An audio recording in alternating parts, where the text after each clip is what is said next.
नमस्कार बच्चों, कैसे हो आप सभी। होप आप सभी अच्छे होंगे। आज का हमारा जो चैप्टर है वो है संघवाद।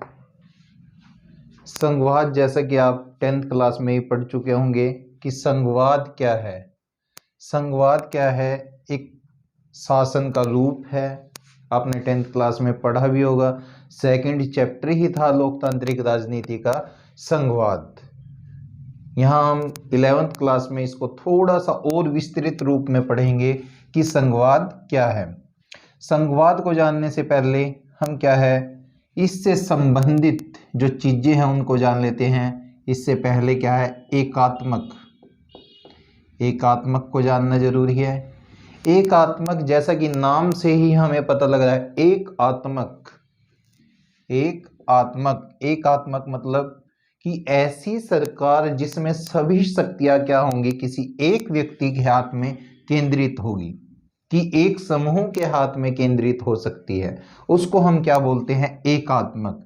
और इसका उल्टा रूप क्या है कि संघवाद। संघवाद में क्या होता है, शक्तियों का क्या होगा, विभाजन। यहां पर क्या होगा, शक्तियों का विभाजन। एक नंबर में क्वेश्चन क्या पूछ देता है कि एकात्मक सरकार से आप क्या समझते हैं। तो एकात्मक सरकार से अभिप्राय क्या है कि जहां पर शक्तियां क्या है कि एक जगह केंद्रित हो, कि जहां पर शक्तियां क्या है किसी एक व्यक्ति में निहित हो, एक व्यक्ति में केंद्रित हो, उसको हम क्या कहेंगे, एकात्मक। और संघवाद क्या हो गया, या संघात्मक सरकार क्या हो गई कि जहां पर शक्तियों का क्या होता है, विभाजन। इसको जानने के साथ साथ हम इसी से संबंधित एक और क्वेश्चन हम यहां पर पढ़ेंगे, उसको बोलते हैं केंद्रीयकरण। केंद्रीयकरण भी नाम से ही पता लगता है कि हम सेंटर बिंदु को क्या बोलते हैं, केंद्र। और यहां पर भी क्या है कि केंद्रीयकरण से आप क्या समझते हैं। तो केंद्रीयकरण से अभिप्राय क्या होगा कि जहां पर शक्तियां क्या है किसी एक व्यक्ति, एक समूह या एक संस्था में निहित हो, उसको हम क्या कहेंगे, केंद्रीयकरण। और ये किससे संबंधित हो जाता है, केंद्रीयकरण क्या है, एकात्मक सरकार से संबंधित हो जाता है। पर ऐसे ही जैसे हमने संघवाद पढ़ा है, तो यहां पर भी क्या है, केंद्रीयकरण का विपरीत जो रूप आएगा वो क्या होगा, विकेंद्रीकरण।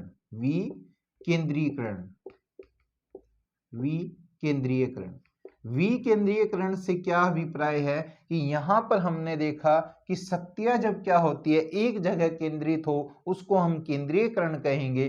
पर जब शक्तियां क्या है, विभिन्न व्यक्तियों या विभिन्न समूहों में बटी हो, उसको हम क्या नाम देंगे, उसको हम देंगे विकेंद्रीयकरण। मैं ये मानकर चलता हूं कि आप केंद्रीयकरण और विकेंद्रीयकरण को अच्छी तरह से समझ गए होंगे कि केंद्रीयकरण की जहां पर शक्ति क्या है किसी एक व्यक्ति, एक संस्था या एक समूह में निहित हो, उसको हम केंद्रीयकरण कहेंगे। और जहां पर शक्तियां क्या है विभिन्न वर्गों में बटी हो, उसको हम क्या कहेंगे, विकेंद्रीयकरण कहेंगे। ये चीज समझने के बाद हम अपने टॉपिक पर आते हैं। जो टॉपिक है वो क्या है, संघवाद। जो संघवाद चैप्टर से जो मेन क्वेश्चन बनता है वो क्या है बच्चों, कि संघवाद की विशेषताएं बताइए। क्या बताइए, कि संघवाद की विशेषताएं बताइए। कई बार क्या है, विशेषताएं ना लिखकर क्या लिख देगा कि लक्षण बताइए, कि क्या लक्षण है संघवाद के। तो संघवाद का जो हमारा पहला लक्षण है वो क्या है, शक्तियों का विभाजन। आप इसको क्या है, एक उदाहरण के माध्यम से समझेंगे कि मान लीजिए जिस प्रकार एक परिवार है, वो मान लीजिए अभी तक इकट्ठा रहता था, पर संघवाद की अवधारणा समझने के लिए हम क्या है, यहाँ पर इस परिवार के माध्यम से समझाते हैं कि वो परिवार क्या है, जब उसमें क्या है कि दादाजी थे, उसके बाद उसके पुत्र हुए, और उनमें किसी बात को लेकर जब अनबन हो गई, तो उस परिवार का क्या हो गया, विभाजन हो गया। जो घर था उसका क्या हो गया, बंटवारा हो गया। और विभाजन का मतलब ही होता है कि मान लीजिए ये क्या था, पूरा एक सर्कल है, अब हमने इसमें एक लाइन खींच दी, तो ये क्या हो गया, विभाजन। विभाजन मतलब उस सर्कल के दो पार्ट बन गए। तो यहां पर भी पहला पॉइंट क्या है कि शक्तियों का विभाजन। इसी पॉइंट से क्या निकल कर आता है कि जब शक्तियों का विभाजन हो गया तो वो क्या है, अब शक्ति क्या है, पहले एक में थी, अब वो क्या है कि एक से ज्यादा में बट गई। तो दूसरा पॉइंट क्या होगा यहाँ पर कि शक्ति क्या होगी, सरकार कैसी होगी कि द्विस्तरीय, द्विस्तरीय या दो से अधिक। या तो वो सरकार क्या है, द्विस्तरीय हो सकती है या वो दो स्तर से ज्यादा हो सकती है। ये भी हम अभी समझेंगे कि द्विस्तरीय होगी तो वो कैसे होगी कि एक उसमें से क्या होगा कि एक होगी केंद्र और दूसरा उसमें होगा राज्य, केंद्र और राज्य सरकार। ये हमारी क्या हो गई, द्विस्तरीय सरकार। और यदि दो से अधिक है तो वहां पर क्या है कि एक तीसरा चरण जिसको हम क्या बोलते हैं, स्थानीय सरकार और जुड़ जाएगा। अब यहाँ पर उदाहरण के माध्यम से हम समझ रहे थे कि जब एक परिवार क्या हो गया, वो बट गया, तो वहां पर क्या है कि जो वो जमीन थी, जो वो मकान था, उसके दो हिस्से हो गए। अब दो हिस्से होने के बाद हम उसको क्या करेंगे, कहीं ना कहीं वो लिखित में भी तो होना चाहिए, नहीं तो क्या हो जाएगा, झगड़ा हो सकता है। कि इसीलिए इसको हम क्या करेंगे कि जो वो जमीन बांट दी गई उसको हम क्या है कि रजिस्ट्री के माध्यम से उसको हम लिखित में ले लेंगे। वैसे ही यहाँ पर क्या है कि जब शक्तियों का विभाजन कर दिया गया है, हम उसको क्या है कहीं ना कहीं उसको लिख देंगे ताकि भविष्य में झगड़ा ना हो। तो यहाँ पर क्या होता है, संघवाद में जो तीसरी विशेषता होती है वो क्या होती है कि लिखित संविधान। क्या होता है, लिखित संविधान। लिखित संविधान इसकी क्या है, तीसरी विशेषता है। और हम देखते हैं कि कई बार क्या होता है कि बंटवारा होने के बाद, रजिस्ट्री करवाने के बाद, उसके बावजूद भी परिवारों में झगड़े हो जाते हैं और उन झगड़ों को निपटाने के लिए कौन होता है, आप सभी जानते हैं कि झगड़ों को निपटाने के लिए क्या है, न्यायालय की व्यवस्था की गई है।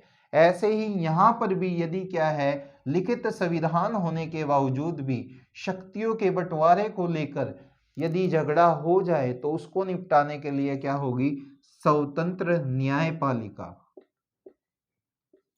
कि न्यायपालिका का क्या है, प्रावधान किया गया है कि उसके लिए क्या होगी, न्यायपालिका। तो ये चार पॉइंट क्या है, संघवाद को दिखाते हैं कि संघवाद की ये प्रमुख विशेषताएं हैं। पहला पॉइंट क्या हो जाएगा, शक्तियों का विभाजन। दूसरा पॉइंट क्या हो जाएगा कि जब विभाजन हुआ है तो वो क्या है, एक से अधिक चीजें हो जाएंगी। तो ऐसे ही जब शक्तियों का विभाजन हुआ तो शक्तियां क्या है, बट गई, वो दो स्तर में या दो से अधिक में बट गई। यदि वो दो में बटेगी तो केंद्र और राज्य, और दो से अधिक होगा तो स्थानीय सरकार और जुड़ जाएगी। उसके बाद क्या है कि जब शक्तियों का विभाजन हो गया, वो बट गई, वहां पर झगड़ों से बचाव के लिए शक्तियों को क्या कर दिया जाता है, लिख दिया जाता है। और उसी के लिए क्या है, लिखित संविधान की व्यवस्था की गई है।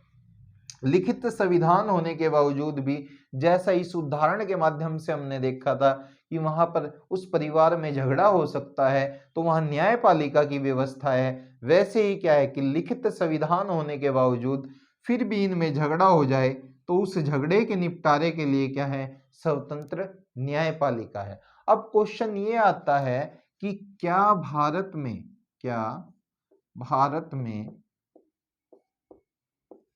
संघवाद है, क्या भारत में संघवाद है। तो हम इन पॉइंट के आधार पर, इन बातों के आधार पर देखते हैं कि क्या भारत में शक्तियों का विभाजन हुआ है। तो हम देखते हैं कि भारत में भी क्या है, केंद्र सरकार भी है और राज्य सरकार भी है। और इसके साथ साथ हम देखते हैं कि भारत में क्या है, स्थानीय सरकार भी है। तो हम देखते हैं कि शक्तियों का विभाजन भी है भारत में। हम देखते हैं कि द्विस्तरीय या दो से अधिक सरकार भी है भारत में। क्या भारत का संविधान लिखित है बच्चों? तो हम सभी जानते हैं कि भारत का संविधान लिखित भी है और भारत में क्या है, स्वतंत्र न्यायपालिका भी है। तो ये पॉइंट हमें दिखाते हैं कि भारत में क्या है, संघवाद के लक्षण मौजूद हैं। तो अब क्वेश्चन है कि क्या भारत में संघवाद है? तो भारत में हम ये कहेंगे कि संघवाद पूर्ण रूप से नहीं है। क्या नहीं है? पूर्ण रूप से संघवाद, पूर्ण रूप से संघवाद नहीं है। पूर्ण रूप से क्या नहीं है? संघवाद नहीं है, बल्कि यहां पर क्या है, अर्ध संघवाद, अर्ध संघवाद। यहां पर क्या है, अर्ध संघवाद या अर्ध संघात्मक व्यवस्था है, क्योंकि भारत में क्या है, एकात्मक लक्षण भी मौजूद हैं। भारत में क्या है, एकात्मक लक्षण भी मौजूद हैं।